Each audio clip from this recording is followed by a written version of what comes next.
So, ever wonder what the Ouija board is really like?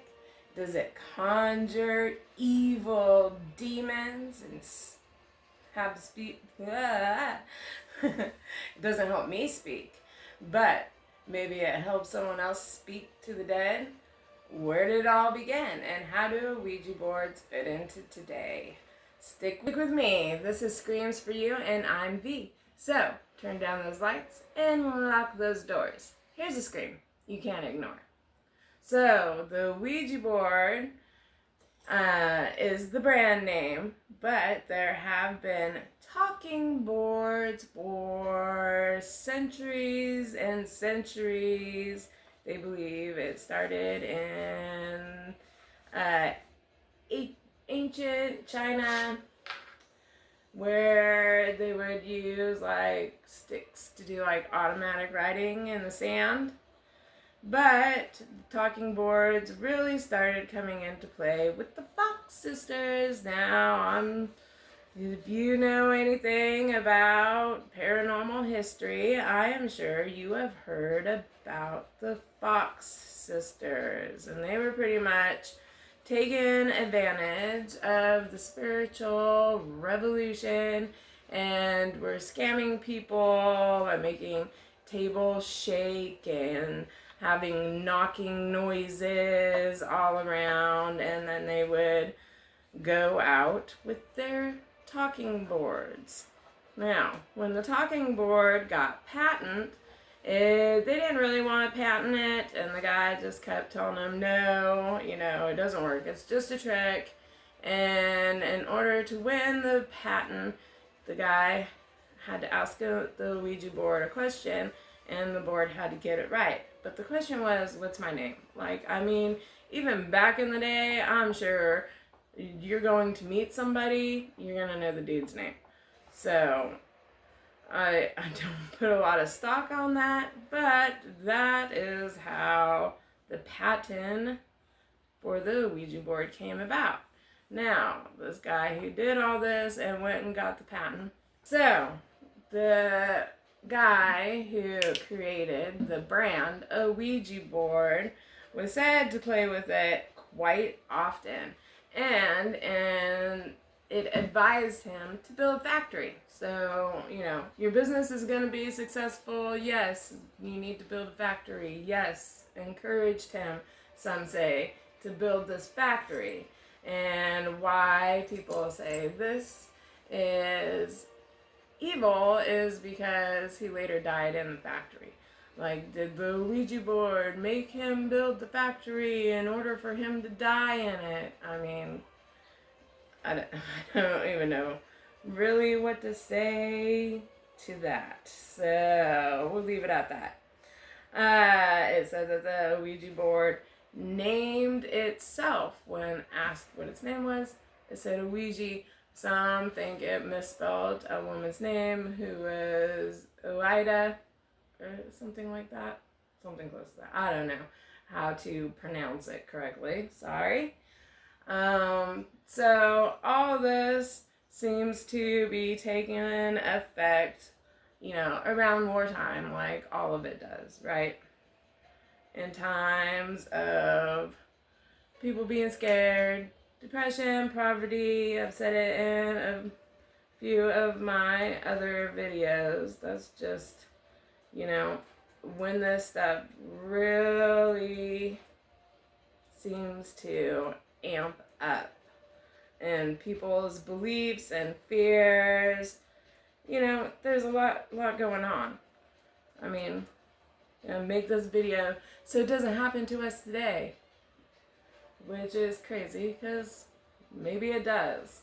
Anyways, so Pearl Lenore said that she used it to help her write. And supposedly she had really low education, she didn't even know how to spell properly, and then she went on to write all these big novels that people praised and loved, and she said that she did it with the help of the Ouija board.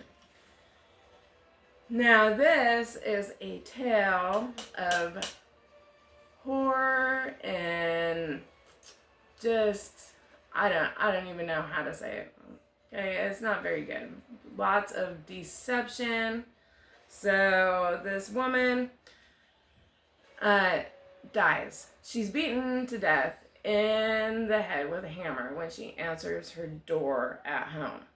And they track down the suspect, and the suspect is Nancy Bowman. Now, Nancy Bowman was convinced that this woman had killed her husband, and her proof was with her friend.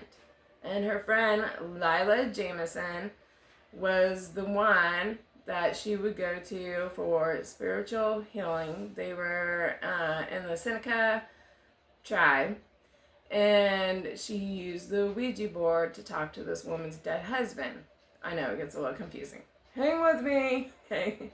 So this woman's, Nancy's dead husband tells her that this other woman was the one who killed him. And then Lila starts writing letters to her, and this is just convincing Nancy more and more that this woman was responsible for her husband, and she was just distraught over his death, you know. She was older, she just really loved him. Well, come to find out that Lila was having an affair with the woman's husband, and that is why she wanted him dead. She had met him, he worked at a museum, and she really just wanted him all to herself. And she came up with this great big huge elaborate plot. Can you believe that somebody would spend that much time tricking another person into killing somebody? I mean, come on. It is also reported that the founder of AA used the Ouija board to help him come up with the 12 steps. You know, the ones that help keep people sober. I don't even think I can name any of them. But he was reportedly used to those. Oh my God. Okay, listen to this. You are not even going to believe this. I didn't know about this one. A jury uses the Ouija board to convict a man of murder. So the man was found guilty after the jury was supposed to be held up in their hotel rooms. Well, they all went and got drunk, you know, they're bored. And someone, for some reason, I guess, brought along their Ouija board, and they asked the Ouija board if this man was guilty, and the Ouija board said, yeah, this man is totally guilty. Send him to the chair. I don't think he got sent to the chair. But anyways, they just took it and ran with it, and the next day, you know, they find him guilty, and a couple weeks or whatever go by, and they admit to using the Ouija board and ends up in a whole retrial. But don't worry, the man was guilty, and he was found guilty. Now, did they already suspect that in their own minds?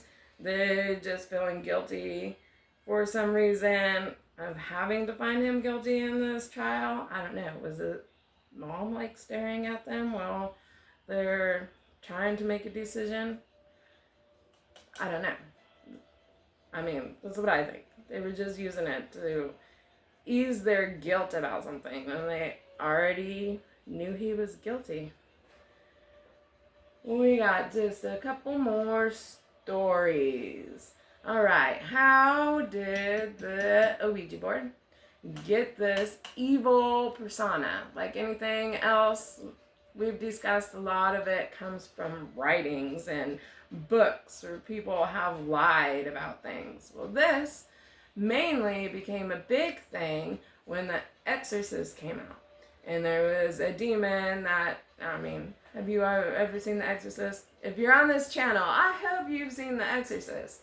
But over time, the name of the demon changed to Zuzu, and now it's said that Zuzu can come out of the board. It's a demon that can be summoned.